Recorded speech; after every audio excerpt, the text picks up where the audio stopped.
Продолжение пленэрных этюдов начну показывать с последнего, марта 26 года. Меня зовут Юлия Сайфан, я художница. О сложностях во время войны я рассказывала в последнем видео. Только добавлю, что преодоление долгих будней в ожидании сирены имеет свою цену. Состояние похожее на сжатие пружины, и после него непременно следует резкое эмоциональное ухудшение. Очень хочется сегодня на завтра начинать действовать, решать какие-то вопросы, но людям, как и системам, нужно время, чтобы прийти в себя. Теперь к просмотру, и больше не будем о грустном. Меня попросили под последним моим видео с маленькими этюдами показывать их ближе. Поэтому сегодня я буду приближать к экрану фрагменты.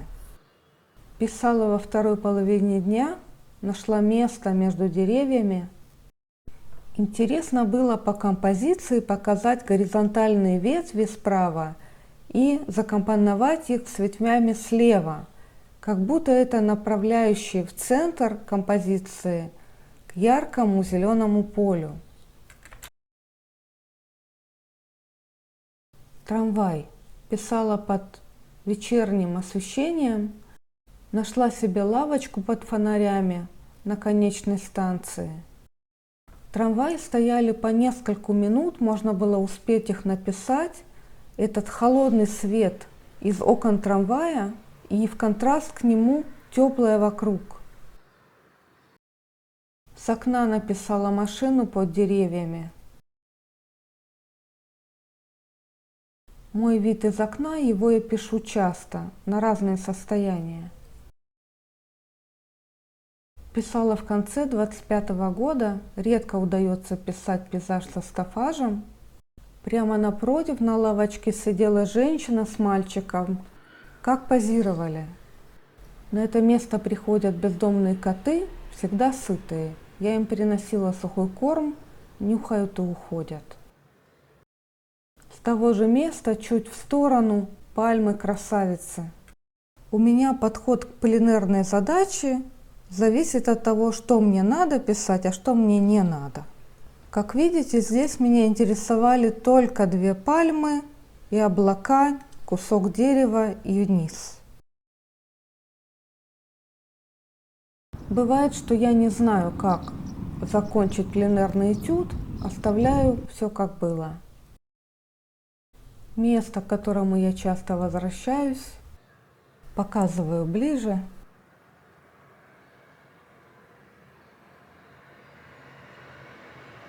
Сын меня сфотографировал в этом великолепии цвета. Иногда он выходит со мной на пленэр фотографировать, ищет кадры.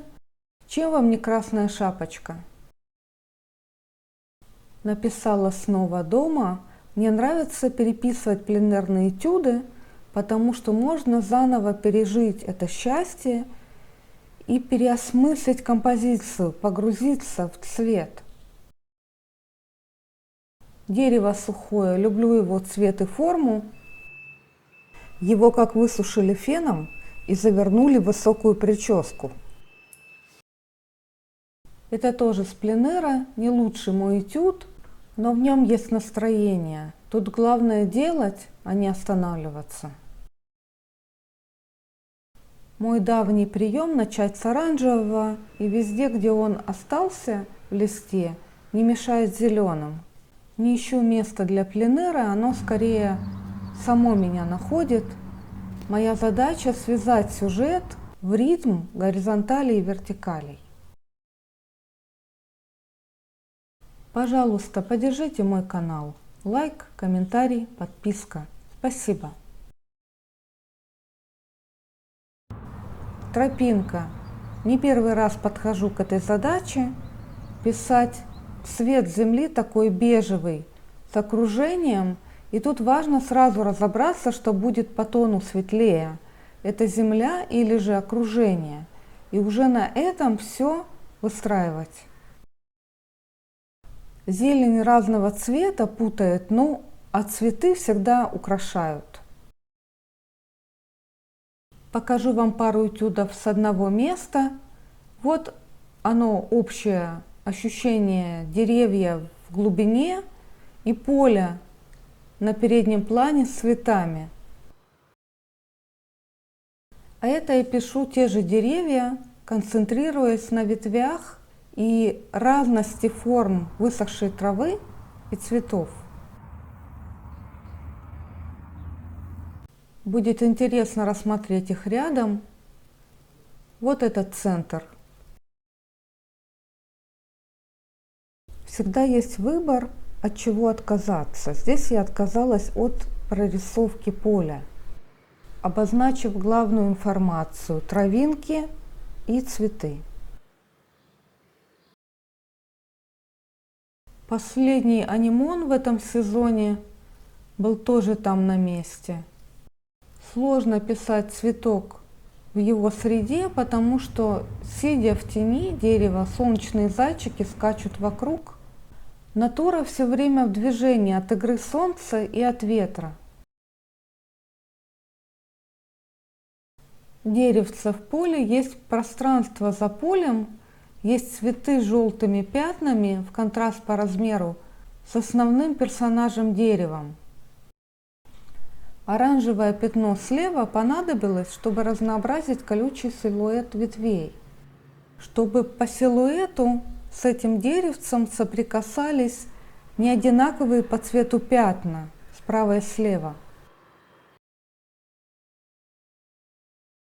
Этот этюд я первым написала на желтом поле, 8 марта это было. Потом не раз возвращалась, пока не стало совсем опасно из дома выходить. Хотела понять, как писать массы цветов, высокие дикорастущие растения.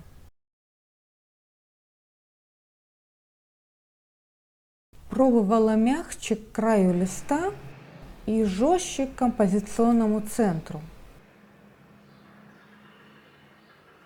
И придумала блики на стеклянных балконах.